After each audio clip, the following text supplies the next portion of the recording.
नमस्कार। सम्यक समाचार पत्रिका में आप सभी दर्शकों का हार्दिक अभिवादन है। आज 5 जून है और आज क्रांतिकारी कबीर साहब का प्रकाश उत्सव है। क्रांतिकारी कबीर साहब ने अपनी वाणी से देश में व्याप्त सामाजिक बुराइयों को दूर करने का भरसक प्रयास किया था। उन्होंने हिंदू और मुसलमान दोनों को ही पाखंडवाद कर्मकांड पर जमकर लताड़ा था।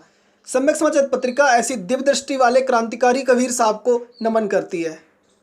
आज हम आपके सामने उत्तर प्रदेश सरकार में रहे पूर्व मंत्री ओम प्रकाश राजभर जी का एक संवाद लेकर आए हैं। जैसे कि आप सभी जानते होंगे कि ओम प्रकाश राजभर सुहेलदेव भारतीय जनता पार्टी के संस्थापक राष्ट्रीय अध्यक्ष हैं। वे अपनी बेबाक टिप्पणियों के लिए जाने जाते हैं। सरकार पर प्रहार करने का वे कोई भी मौका नहीं छोड़ते। जब सरकार में मंत्री थे तब भी उनकी कार्यशैली सबसे अलग थी और लगता था कि वे एक निर्भीक और किसी भी परिस्थितियों में जूझने वाले और समझौता ना करने वाले मजबूत शख्स हैं। एक तरफ भारतीय जनता पार्टी केंद्र सरकार 1 वर्ष पूरा होने का जश्न मना रही है और दूसरी तरफ विपक्ष भारतीय जनता पार्टी पर हमलावर है। ओम प्रकाश राजभर ने भी इस मौके का फायदा उठाया और अपनी बेबाक जोरदार संवाद शैली के माध्यम से केंद्र सरकार को कटघरे में खड़ा किया है और योगी सरकार को भी घेरने की कोशिश की। आइए सुनते हैं ओम प्रकाश राजभर को। भागीदारी संकल्प मोर्चा के सभी पदाधिकारियों एवं समर्थक साथियों को नमो बुद्धाय, जय सुहेलदेव, जय भीम, जय भारत। सितम भी सहना दुआ भी देना, सितम भी सहना दुआ भी देना, गया बेबसी का जमाना। अगर हो जरूरत गिरा दे बिजली, बना दिया हूं नया आसियाना। आप लोगों को जानकर हर्ष होगा कि भागीदारी संकल्प मोर्चा में श्रीमती किशोरा पटेल जी राष्ट्रीय अध्यक्ष अपना दल भी शामिल हो गई है। आज भागीदारी संकल्प मोर्चा को बड़ी ताकत मिली है। साथियों, आज जहां पूरा देश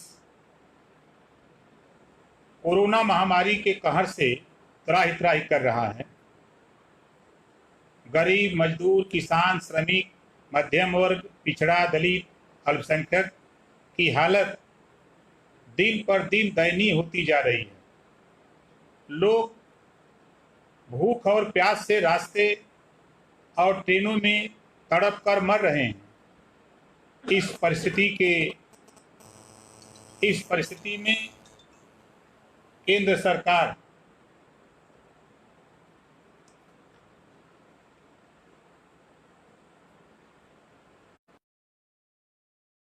कार्यकाल 1 वर्ष पूरा होने पर जश्न मना रही है।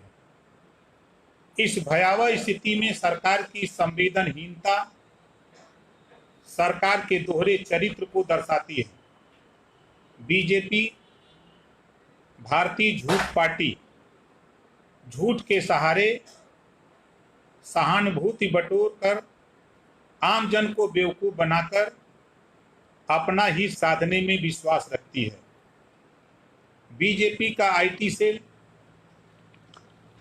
झूठ को सच साबित करने में माहिर है। लोकतंत्र का चौथा स्तंभ के कुछ साथी पैसा और टीआरपी के चक्कर में भाजपा के दलाल बन बैठे। हम ऐसे साथियों से कहूंगा कि आप मानवता सीखिए। सब कुछ पैसा नहीं होता है, इंसानियत भी सीखिए, उसको भी दिखाइए। भागलपुर स्टेशन पर मां मरी है, 1.5 साल का बच्चा अपनी मां की चादर को लेकर खेल रहा है और वो सोच रहा है कि मेरी मां जिंदा है। ट्रेन में सरकार की लापरवाही की वजह से अब तक 80 लोग भूख और प्यास से मर गए। ऐसी स्थिति में सरकार जश्न मना रही है 1 साल का।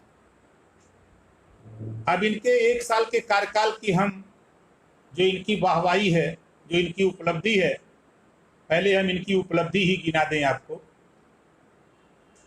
एक साथी हैं साकेत गोखले, उन्होंने आरटीआई के माध्यम से आरबीआई से 50 टॉप डिफाल्टर, 50 बड़े उद्योगपतियों की सूची मांगी। तब खुलासा हुआ हीरा व्यापारी मेहुल चौकसी जो पहले से फरार है, बाबा रामदेव चंदन के तस्कर, माननीय अमित शाह जी गृह मंत्री के बेटे जय शाह सहित 50 लोगों की सूची उपलब्ध कराई गई, जिसमें 68,607 करोड़ कर्ज माफ किया गया। ये भारतीय झूठ पार्टी के केंद्र ने 1 साल के अंदर पूरे देश के उच्च पदों पर गुजरातियों का कब्जा। जरा ध्यान से आप लोग सुनिएगा। केंद्र सरकार, भारतीय झूठ पार्टी केंद्र सरकार ने 1 साल के अंदर पूरे देश के पदों पर गुजरातियों का कब्जा। आरबीआई का चीफ गुजराती, सीबीआई का चीफ गुजराती, ईडी का चीफ गुजराती, उत्तर प्रदेश का राज्यपाल गुजराती, गृह मंत्री गुजराती, प्रधानमंत्री गुजराती, कारपोरेट क्षेत्र में अंबानी गुजराती, अडानी गुजराती, ललित मोदी गुजराती, नीरव मोदी गुजराती, मेहुल भाई गुजराती इत्यादि गुजराती मिलकर देश की पूरी अर्थव्यवस्था पर कब्जा करके देश का खजाना लूट रहे हैं। सरकारी बड़े बड़े ठेके पट्टों पर गुजरातियों का कब्जा हो गया है। गरीब श्रमिक मजदूर भूख और प्यास से मर रहा है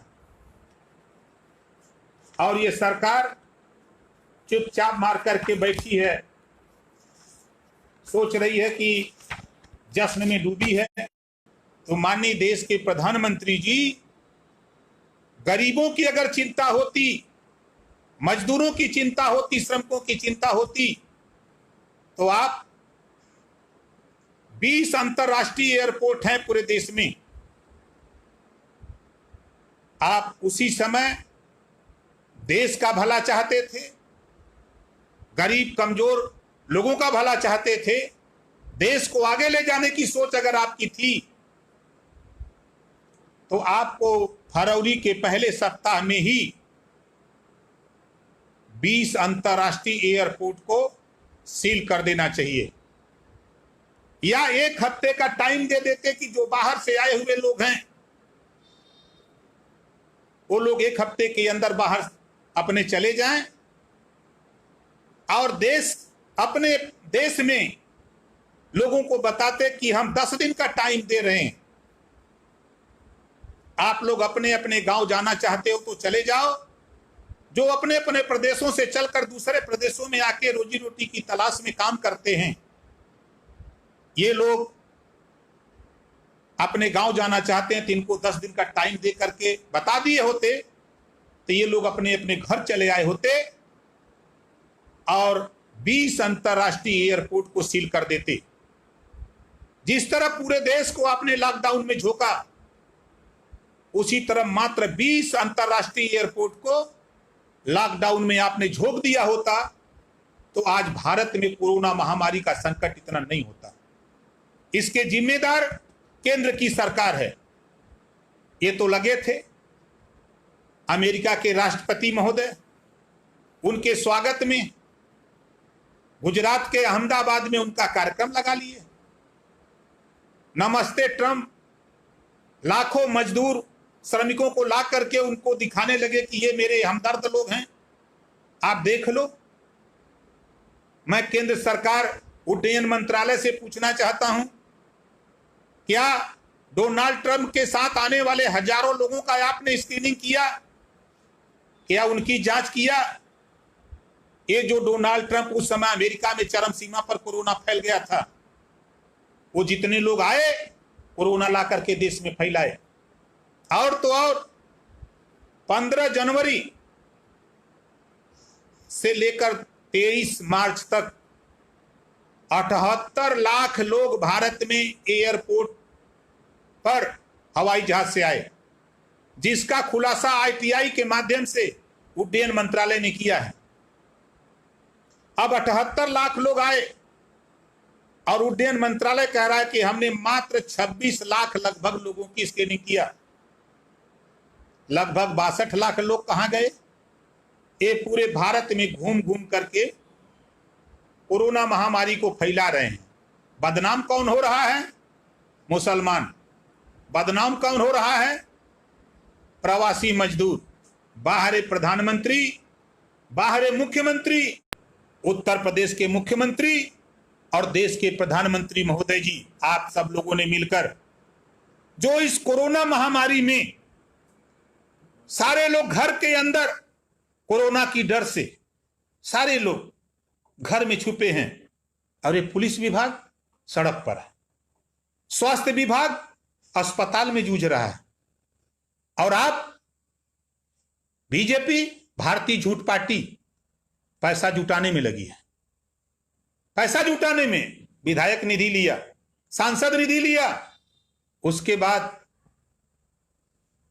अब महंगाई भत्ता लिया, ठीक किया, लेकिन जो सिपाही, जो दरोगा आपके आदेश पर सड़क पर उस कोरोना जैसी महामारी में तेरे आदेश का पालन कर रहा है, आपने उसकी तनख्वाह काट दिया।